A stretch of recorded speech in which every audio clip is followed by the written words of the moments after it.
வணக்கம். ஓம் தொலைக்காட்சி செய்திகளுக்காக இணைந்திருக்கும் நான் ரோகிணி அறந்தவிச்செல்வம். ஏகாதசி விரத வழிபாடு தொடர்பாக இந்து மத குறிப்பீடாதிபதி விளக்கம் அளித்துள்ளார். எதிர்வரும் 26ஆம் தேதி வியாழக்கிழமை காத்தல் கடவுளாகிய மகா விஷ்ணுவை வேண்டி வழிபாடு செய்யும் ஏகாதசி விரதம் அனுஷ்டிக்கப்பட உள்ளது. ஏகாதசி விரத வழிபாடு தொடர்பாக இந்து மத குறிப்பீடாதிபதி மகாராஜ ராஜகுரு ஸ்ரீ ஐயப்பதாச சாம்பசிவ சிவாச்சாரியார் இவ்வாறு விளக்கம் அளித்தார்.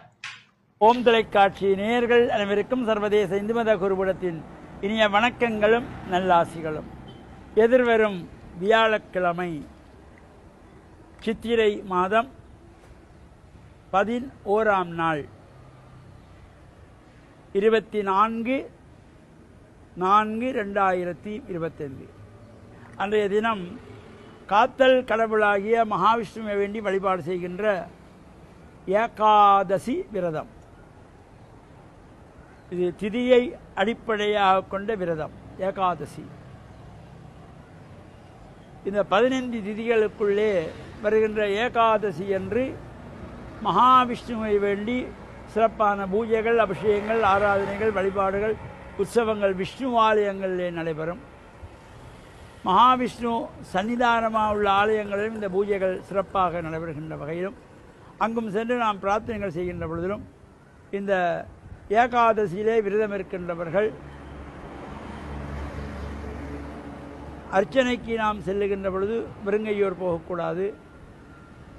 துளசி அர்ச்சனைக்காக துளசி பத்திரத்தை கொண்டு சென்று பூஜைக்கு கொடுக்கின்ற பொழுதிலும் நம்ம வாழ்வில் உயர்வுகள் கிடைக்கின்ற வகையிலும், ஆனால் அது ஏகாதசி அன்று இந்த துளசியை மரத்திலிருந்து பிடுங்கக்கூடாது.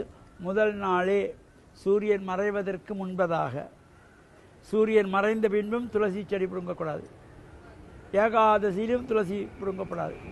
எனவே முதல் நாள் சூரிய மறைவதற்கு முன்பதாக இந்த துளசி செடியை எடுத்து துப்புரவாக மஞ்சள் நீரிலே கழுவி ஆலயங்களிலே கொண்டு போய் கொடுத்து வழிபாடுகள் செய்வதோடு அங்கே துளசி தீர்த்தம் பிரசாதமாக வழங்கப்படும். இந்த விஷ்ணு ஆலயங்களில் நடைபெறுகின்றதாகிய இந்த ஏகாதசி, இந்த வளர்புரை ஏகாதசி, தேய்புரை ஏகாதசி என்று மாதத்திலே 2 முறை இந்த ஏகாதசி விரத அனுஷ்டானங்களில் நாமும் கலந்து மகாவிஷ்ணு பெருமானுடைய பரிபூர்ணமான திருவுருளையும் பெற்று மண்ணில் நல்ல வண்ணம் வாழ ஓம் தொலைக்காட்சி நேயர்கள் அனைவருக்கும் சர்வதேச இந்து மத குருபீடத்தின் சார்பில் நல்ல ஆசிகளை கூறிக்கொள்வதில் மனமகிழ்வு கொள்கிறோம். வணக்கம்.